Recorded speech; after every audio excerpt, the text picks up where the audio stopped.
The year was 1985, a time of big hair, neon colors, and the dawn of personal computing. For many, it was an era of optimism, a vibrant tapestry woven with the threads of popular culture and burgeoning technology. But for the Miller family, the summer of '85 would forever be etched in history, not by its cultural touchstones, but by a chilling, inexplicable void. One moment, they were there, a seemingly ordinary family living an ordinary American dream. The next, they vanished, leaving behind only the ghost of their presence, a house frozen in time, a silent testament to a mystery that would baffle investigators for decades. This isn't just a story about a disappearance. It's a journey into the heart of a puzzle, a dive into the icy grip of time, and the relentless pursuit of truth in the face of an agonizing silence. Before we delve deeper into this captivating and unsettling mystery, if you're as fascinated by true crime and unsolved enigmas as I am, please take a moment to hit that subscribe button and ring the notification bell. Your support helps us bring these stories to light and explore the darkest corners of human experience. And as always, leave a comment below with your theories. Every perspective adds to the conversation. The Miller family lived in the quiet, tree-lined suburb of Oak Haven, a picture-perfect community where neighbors knew neighbors, and the biggest scandal usually involved a misplaced garden gnome. Tom Miller, a man of 42, was the quintessential family man, steady, reliable, with a kind smile that crinkled the corners of his eyes. He worked as an accountant, his days filled with ledgers and tax forms, a predictable rhythm that he found comforting. His wife, Susan, 39, was the heart of their home, a vibrant woman with a passion for gardening and a laugh that could brighten the darkest room. She volunteered at the local library, her gentle demeanor making her a favorite among the children who frequented the story hours.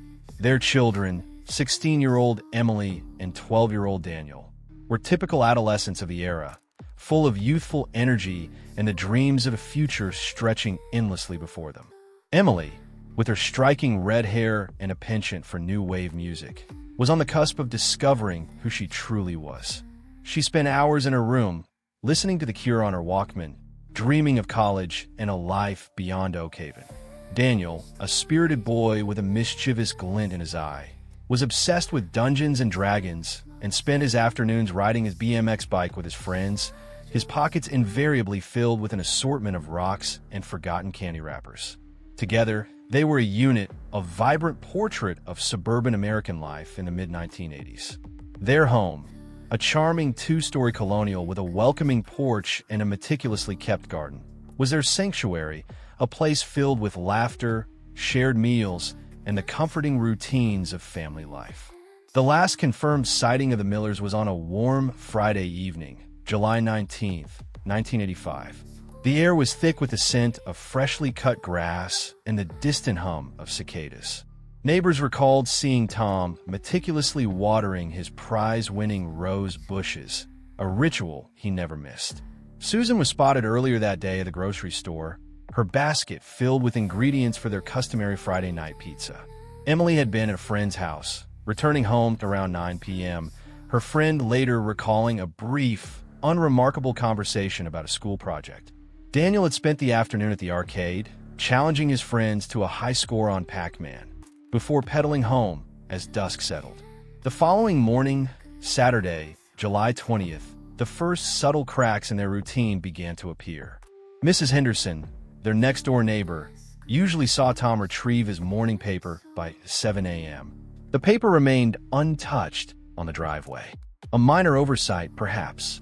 Later, their family car, a beige Ford Taurus, was still parked in the driveway, an unusual sight for a Saturday when the Millers often embarked on their weekend errands or a trip to the lake.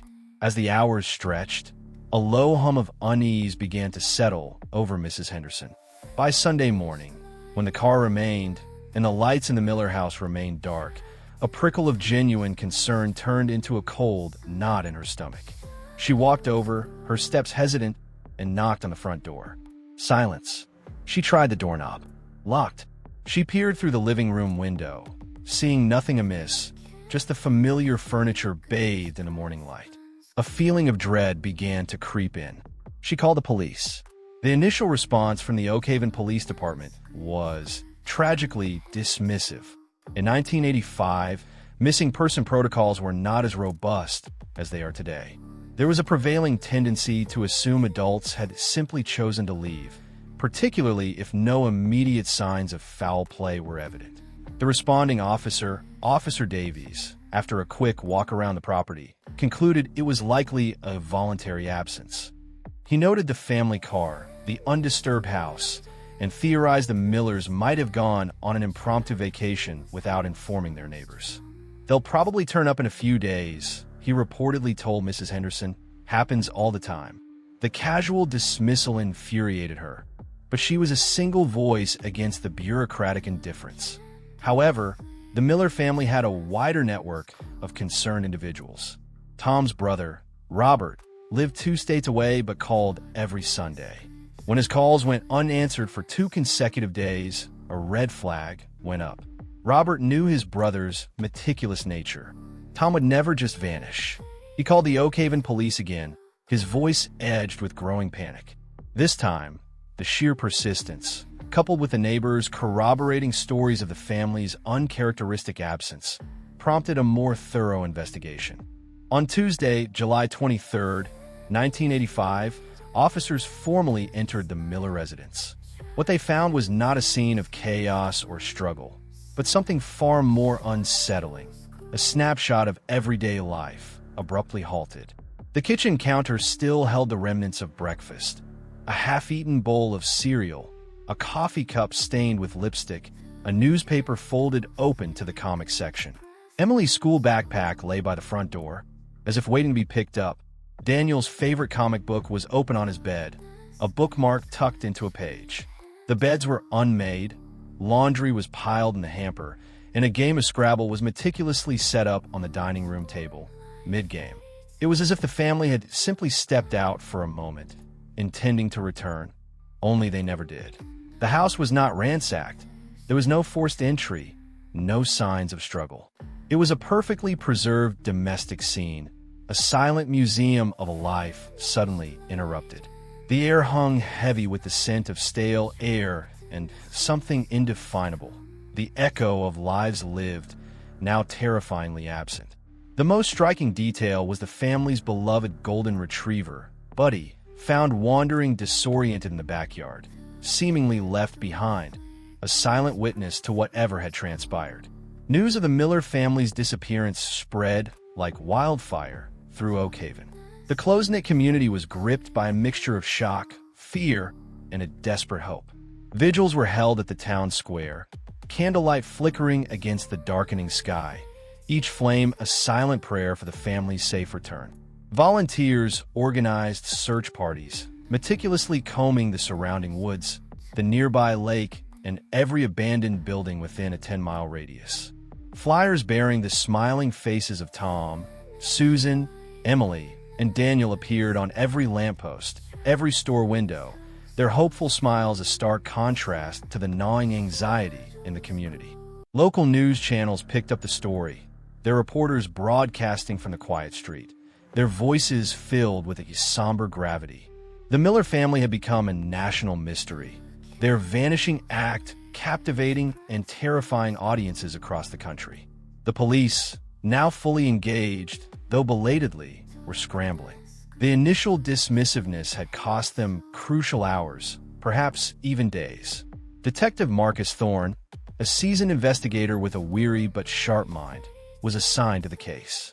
Thorne felt the weight of public expectation and the quiet desperation of Robert Miller, who had relocated to Oak Haven, haunted by the vanishing of his brother's family. The lack of any concrete evidence was maddening.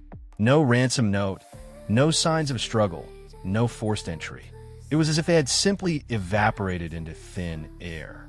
As weeks turned into months, and months into a year, the initial flurry of activity began to wane, replaced by a lingering sense of despair. The search efforts diminished, the news cycle moved on, but for Robert Miller and the close friends of the family, the agonizing questions remained. The Oak Haven police, despite their best efforts, hit brick wall after brick wall. The theories, however, proliferated within the community, fueled by rumor and speculation. One prominent theory suggested an affair. Perhaps Susan or Tom had been having an illicit relationship, and the family had staged their disappearance to start a new life. But extensive background checks revealed no evidence of infidelity, no secret bank accounts, no clandestine meetings. Their lives seemed remarkably transparent, almost mundane in their normalcy. Another theory posited a runaway scenario. Perhaps Emily, the rebellious teenager, had convinced her family to flee. But Emily, while possessing a rebellious streak, was deeply attached to her younger brother and her friends. It seemed out of character for her to willingly abandon everything without a trace. Then there was the accident theory. Perhaps they had gone on a spontaneous road trip and suffered a fatal accident, their vehicle plunging into a ravine or remote body of water, undiscovered. Search and rescue teams had scoured vast areas, including lakes and rivers, but yielded nothing. The family car, the Ford Taurus, was still in their driveway, negating this possibility for the most part, unless they had a second, secret vehicle. This, too, was quickly dismissed given their financial transparency. Foul play, of course, was always whispered. Had they been victims of home invasion gone wrong? But again, the lack of forced entry, the undisturbed nature of the house, argued against this. Kidnapping for ransom? No demand was ever made.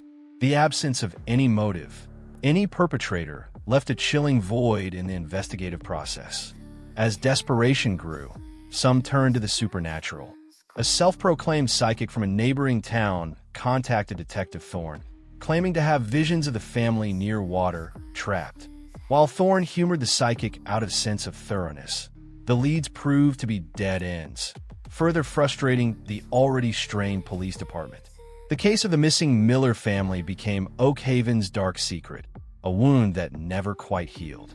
Decades passed. The 1980s faded into the 90s, the 2000s, and then the 2010s. The Miller house, once a beacon of family life, stood silent and empty, a constant, ghostly reminder of the vanished family.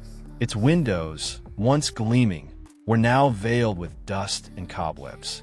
The garden, once meticulously cared for by Susan, had become an overgrown wilderness, reclaiming the manicured lawns. Teenagers dared each other to approach the haunted house, whispering tales of spectral figures and unexplained noises. The case remained officially open, but actively cold, relegated to dusty files in the police archives, a testament to an unsolvable mystery. Robert Miller, now an elderly man, never gave up hope. He returned to Oak Haven every year, a pilgrimage of sorrow and remembrance, leaving fresh flowers on the porch of the abandoned house, a silent plea for answers. He kept the memory of his brother's family alive, refusing to let them become just another cold case statistic. He funded private investigators, followed up on every faint lead, his unwavering devotion a testament to the powerful bonds of family. Then, in the autumn of 2018, 33 years after the Millers vanished, a chance discovery would shatter the silence and send shockwaves through the community, finally offering a glimpse into the heart of the mystery. Oak Haven, like many older towns, had a complex network of underground storm drains and utility tunnels, some dating back to the early 20th century, largely forgotten and uncharted. A local utility crew, undertaking a routine inspection of an aging drainage system several blocks from the Miller residence, encountered an unexpected blockage. What they found was not just debris, but something far more ominous. Deep within the subterranean labyrinth, partially obscured by accumulated silt and decades of forgotten refuse, lay a vehicle. Its exterior was encrusted with sediment, almost unrecognizable, but its shape gradually emerged as the crew carefully cleared away the muck. It was a beige Ford Taurus. The license plate, though faded, was still legible, the state and the specific sequence that had been registered to Tom Miller. The crew immediately alerted the authorities. The Oak Haven Police Department, now a new generation of officers and detectives, descended upon the scene. Detective Thorne, long since retired, heard the news and felt a tremor of something he hadn't experienced in years, a glimmer of resolution. The discovery was met with a mixture of profound relief and chilling dread. After 33 years, the Miller family car had been found. But where were the Millers? The retrieval of the vehicle was a painstaking process, complicated by its location and the fragile state of its decay. Once brought to the surface, the interior was found to be incredibly preserved, a macabre time capsule. The front passenger seat held Susan Miller's purse, its contents untouched, a wallet with her ID and a small amount of cash, a tube of lipstick, a compact mirror. In the back seat, a tattered copy of Daniel's favorite comic book lay beside Emily's Walkman and a cassette tape of The Cure. It was the same snapshot, just amplified and solidified. The most significant and heartbreaking discovery came next. Within the trunk of the car, beneath a neatly folded blanket, were the skeletal remains of 4 individuals. Forensic analysis quickly confirmed the identities: Tom, Susan, Emily, and Daniel Miller. The initial examination revealed no obvious signs of violence on the remains. No bullet wounds, no stab marks. The cause of death remained elusive, obscured by the passage of time and the corrosive environment. However, what was found within the car itself began to paint a terrifying picture. A small, portable charcoal grill was discovered on the back seat floorboard, its coals still intact, albeit covered in decades of dust. This seemingly innocuous item was the key to unlocking the tragic fate of the Miller family. The theory that emerged, horrifying in its simplicity, was one of accidental carbon monoxide poisoning. The storm drain system, it was discovered, had an unusually strong pull in that particular section, a natural siphon effect, particularly during heavy rains. It was theorized that the Millers, perhaps on that fateful Friday night, had ventured into the storm drain system. Why? This remained the lingering question. Further investigation into the original 1985 missing persons report unearthed a critical detail. A rare, unusually heavy summer storm had hit Oak Haven on the night of July 19, 1985. The storm had caused localized flooding, overwhelming the older storm drain infrastructure in several areas. It was plausible that the Millers, perhaps seeking shelter from the sudden downpour, or more likely, exploring the unusual phenomenon of the flooded drains, had driven into the entrance of the storm drain, becoming trapped. The entrance was partially concealed by overgrown foliage at the time, and the extreme weather conditions would have made visibility poor. Once trapped, likely disoriented and unable to reverse or find an exit in the rising waters, they may have sought warmth and light. The charcoal grill, likely used for camping or backyard barbecues, would have been a desperate attempt to fend off the cold and dark. But within the enclosed space of the car, and the even more confined space of the storm drain tunnel, the burning charcoal would have rapidly produced lethal levels of carbon monoxide, an odorless, colorless gas, silently stealing their lives as they slept or waited for rescue. The car, with its occupants, would then have been slowly dragged deeper into the drainage system by the relentless current, eventually settling in the remote section where it was found decades later. The fact that the car was in the trunk was a grim detail. Perhaps they tried to get out but couldn't, or simply decided to start the fire in the trunk to minimize the fumes in the passenger compartment, not realizing the deadly potency of the gas in such a confined space. The discovery brought a haunting, bittersweet closure to Robert Miller. The truth was devastating, yet it was a truth, an end to the agonizing uncertainty. His family had not chosen to leave him, nor had they been victims of a malevolent force in the conventional sense. They had been victims of a tragic accident, a cruel twist of fate, trapped by nature's fury in a desperate, misguided attempt at survival. Yet, even with the truth revealed, a chilling undercurrent of conspiracy and institutional failure remained. The initial police dismissiveness, the lack of thoroughness in the early stages of the investigation, the unmapped storm drain system, all contributed to the decades of unanswered questions. What if the police had taken Mrs. Henderson's concerns seriously in 1985? What if the storm drain system had been properly mapped and maintained? Could the Millers have been found sooner, perhaps even alive, if not for these failures? The Oak Haven Police Department, under the intense scrutiny that followed the discovery, launched an internal review. It was revealed that key files from the original 1985 investigation were incomplete, some even missing. Officers involved in the initial response were either retired or deceased. The official explanation was administrative oversight, a byproduct of an outdated record-keeping system.